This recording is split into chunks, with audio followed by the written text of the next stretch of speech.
Welcome to dismissing narcissism, जहां हम इंसानी बिहेवियर के पीछे की डार्क साइकोलॉजी को डिकोड करते हैं और आपको किसी भी सिचुएशन को मास्टर करने के लिए टूल्स देते हैं। क्या आपने कभी सोचा है कि सबसे एरोगेंट लोग सक्सेसफुल क्यों लगते हैं जबकि अच्छे लोग पीछे रह जाते हैं?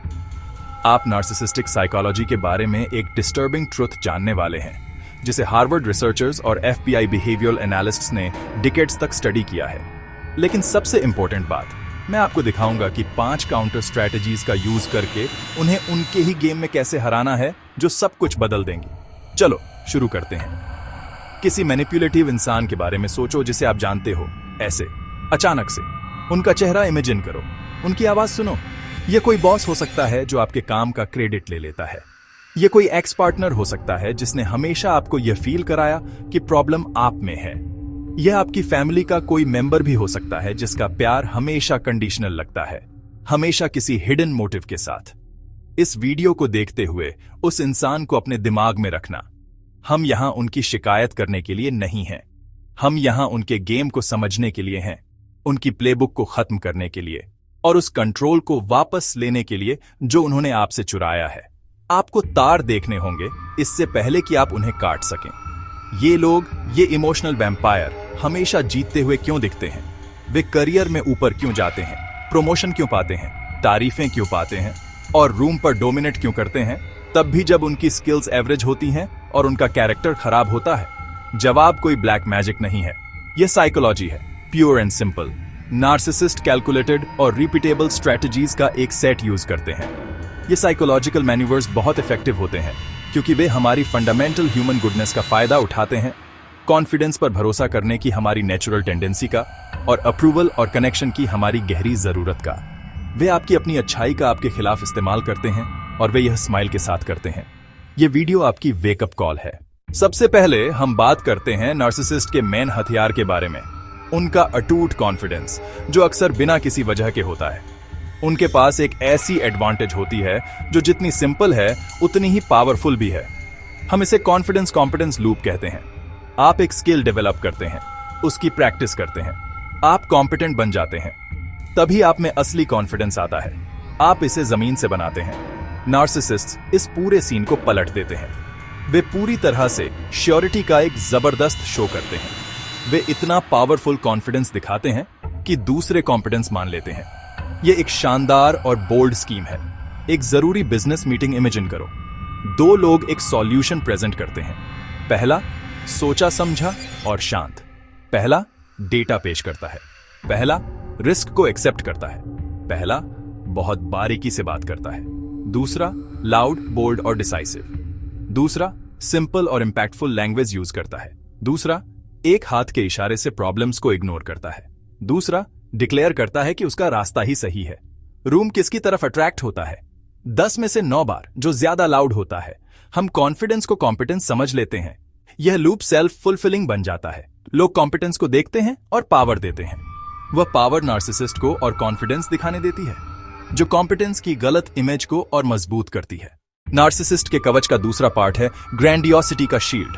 यह उनकी एब्सोल्यूट रिफ्यूजल है अपनी गलतियों को एडमिट करने की, वल्नरेबिलिटी दिखाने की, अपनी फेलियर्स के लिए सॉरी बोलने की। एक नार्सिसिस्ट के लिए यह कहना कि मैं गलत था, मुझे अफसोस है, ताकत की निशानी नहीं है। यह एक कैटास्ट्रॉफिक फेलियर है। यह इम्परफेक्शन को एडमिट करना है जो उनकी केयरफुली बनाई गई सुपीरियरिटी की इमेज को तोड़ देता है। तो वे अपनी शील्ड ऊपर उठाते हैं। वे ब्लेम को शिफ्ट करते हैं। वे हिस्ट्री को रीराइट करते हैं। वे अपनी ही फेलियर्स दूसरों पर प्रोजेक्ट करते हैं। अगर कोई प्रोजेक्ट फेल होता है तो वह उनका आइडिया कभी नहीं था, यह आपकी खराब एग्जीक्यूशन थी। अगर वे आपको हर्ट करते हैं तो आप बस बहुत सेंसिटिव हैं। यह टैक्टिक वर्क प्लेस में इनक्रेडिबली इफेक्टिव है और यह सोशल सेटिंग्स में भी उतनी ही इफेक्टिव है। वल्नरेबिलिटी को अक्सर वीकनेस के रूप में गलत समझा जाता है। इसके बारे में सोचो, एक कंपेटिटिव वर्क प्लेस में कौन ज्यादा स्ट्रांग लगता है? वह इंसान जो ओपनली कहता है मैंने गलती की और मैं इसे ऐसे ठीक करूंगा, या वह इंसान जो कॉन्फिडेंटली डिक्लेयर करता है प्लान परफेक्ट था लेकिन टीम के पास इसे एग्जीक्यूट करने का विजन नहीं था? जहां पहला इंसान अकाउंटेबिलिटी दिखाता है, वहीं दूसरा अपनी इनफैलिबिलिटी की इमेज को प्रिजर्व करता है। एक नार्सिसिस्ट का तीसरा फायदा उनकी लगातार कोशिश है सबका अटेंशन लेने की। किसी भी रूम में, किसी भी बातचीत में, किसी भी ग्रुप में नार्सिसिस्ट ये पक्का करने के लिए बहुत मेहनत करते हैं कि वे ही सबका ध्यान केंद्रित करें। उन्हें स्पॉटलाइट की बहुत भूख होती है और वे हर सिचुएशन को ऐसे मोड़ देते हैं कि उनका ही अटेंशन मिले। अगर आप अपनी छुट्टियों के बारे में बात कर रहे हैं, वे आपको बीच में रोककर अपनी ज्यादा शानदार और एक्साइटिंग यात्रा की कहानी सुनाने लगेंगे। अगर टीम किसी कलीग की सक्सेस मना रही है, तो वे उसे अपनी मेंटरशिप या कंट्रीब्यूशन के इर्द गिर्द घुमा देंगे। वे अटेंशन के ब्लैक होल होते हैं। यह सिर्फ ईगो की बात नहीं है, यह एक स्ट्रैटेजिक पावर गेम है। लगातार बातचीत पर हावी होकर वे नैरेटिव को कंट्रोल करते हैं। वे हर कहानी के मेन कैरेक्टर बन जाते हैं, हर किस्से के हीरो, हर प्रॉब्लम के मेन प्रॉब्लम सॉल्वर, यहां तक कि उन प्रॉब्लम्स के भी जो उनके बनाने से पहले मौजूद ही नहीं थीं। यह लगातार अटेंशन उन्हें ज्यादा इंपॉर्टेंट, ज्यादा इन्फ्लुएंशियल, ग्रुप के लिए ज्यादा जरूरी दिखाता है जितना वे असल में हैं उससे कहीं ज्यादा। यह एक शानदार डाइवर्जन टैक्टिक है। अब चलो मुद्दे पर आते हैं। ठीक है, चलो मैनिपुलेशन के स्पेसिफिक मैकेनिक्स को डिसेक्ट करते हैं जो आपको हुक्ड, कंफ्यूज्ड और कंप्लायंट रखते हैं। ये लाउड और ऑब्वियस अटैक्स नहीं हैं, ये क्वाइट, इंसिडियस पैटर्न्स हैं जो समय के साथ आपकी डिफेंसेस को इरोड करने के लिए डिजाइन किए गए हैं।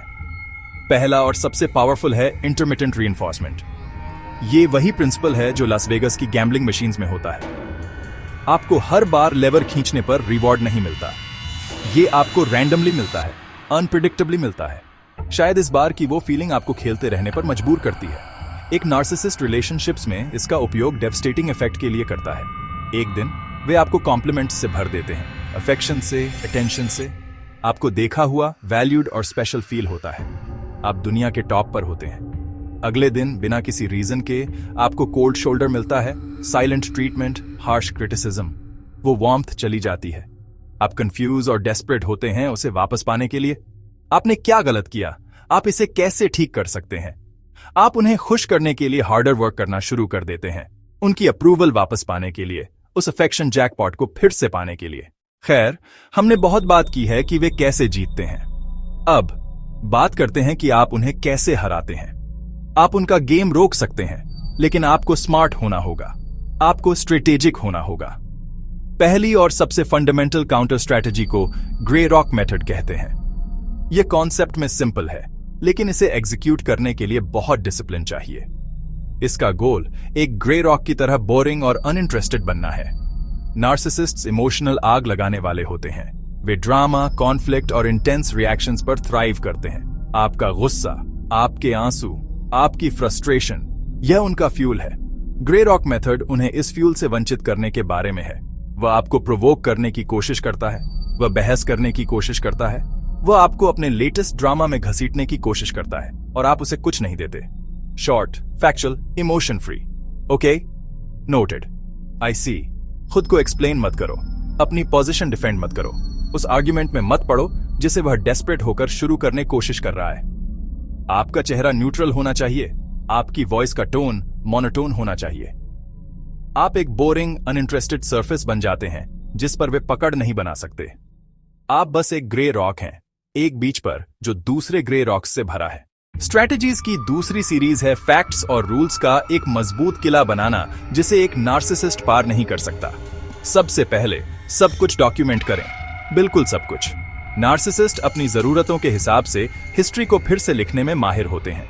वे पास्ट को कंट्रोल करने के लिए आपकी धुंधली याददाश्त और अपने कॉन्फिडेंट इनकार पर डिपेंड करते हैं। इससे आपका बचाव है एक बहुत ही मेहनती आर्काइविस्ट बनना।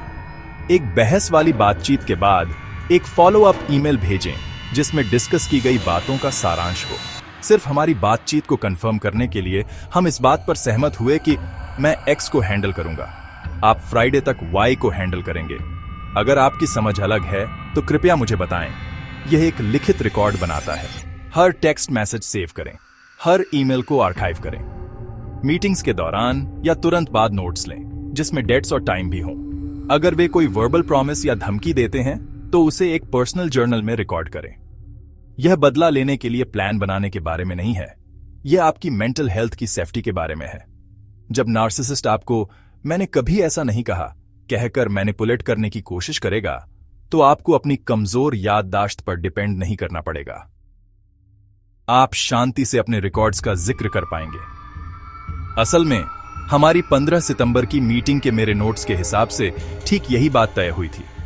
फैक्ट्स एक नार्सिसिस्ट के लिए होली वाटर की तरह होते हैं, वे उनसे दूर भागते हैं। आपकी डॉक्यूमेंटेशन रियलिटी का आपका इंडिस्प्यूटेबल वर्जन बन जाती है। डॉक्यूमेंटेशन के साथ आपको मजबूत बाउंड्रीज सेट करने की जरूरत है। लास्ट सेट ऑफ स्ट्रैटेजीज में नार्किसिस्ट की साइकोलॉजी को उसी के खिलाफ यूज करना शामिल है और एक ऐसा डिफेंस सिस्टम बनाना जिसे वह भेद न सके। आप उनके ईगो को अपने फायदे के लिए इस्तेमाल कर सकते हैं। नार्सिसिस्ट्स को सुपीरियर दिखने की एक कभी न खत्म होने वाली जरूरत होती है, कॉम्पिटेंट, महान दिखने की। आप इसका फायदा उठा सकते हैं। अगर आपको किसी नार्किसिस्ट बॉस या कोवर्कर से कुछ चाहिए तो अपनी रिक्वेस्ट को चापलूसी के तौर पर पेश करें। यह कहने के बजाय मुझे इसमें मदद चाहिए, यह कहने की कोशिश करें। मैं इस रिपोर्ट पर अटक गया हूं और मुझे पता है कि इसे ठीक करने की एक्सपर्टीज सिर्फ आपके पास है। यह धोखा नहीं है, यह उनकी भाषा बोलना है। अपनी जरूरत को उनके लिए अपनी सुपीरियरिटी दिखाने के अवसर के रूप में पेश करने से उनके लिए मना करना लगभग नामुमकिन हो जाता है। आखिर में अपना खुद का भरोसेमंद नेटवर्क बनाएं। नार्सिसिस्ट्स प्रेई होते हैं जो अपने शिकार को अलग थलग करना पसंद करते हैं। वे चाहते हैं कि आप अकेला महसूस करें, खुद पर शक करें, यह माने कि सिर्फ वही आपको समझते हैं। आपका सबसे ताकतवर डिफेंस एक सॉलिड सपोर्ट सिस्टम है। अब एक स्ट्रेटेजी चुनें, सिर्फ एक। इसे 1 हफ्ते के लिए ट्राई करें, देखें क्या होता है। यह आपका पहला स्टेप है, इसे करें। आखिर तक देखने के लिए बहुत बहुत धन्यवाद। अगर यह वीडियो आपके लिए हेल्पफुल था तो ऐसे और कंटेंट के लिए सब्सक्राइब करना न भूलें। अगर इसने आपकी मदद की तो लाइक बटन दबाएं और इसे किसी ऐसे व्यक्ति के साथ शेयर करें जिसे इससे फायदा हो सकता है। फ्यूचर वीडियोस के लिए सवाल या सुझाव उन्हें नीचे कमेंट्स में छोड़ दें। अगली बार तक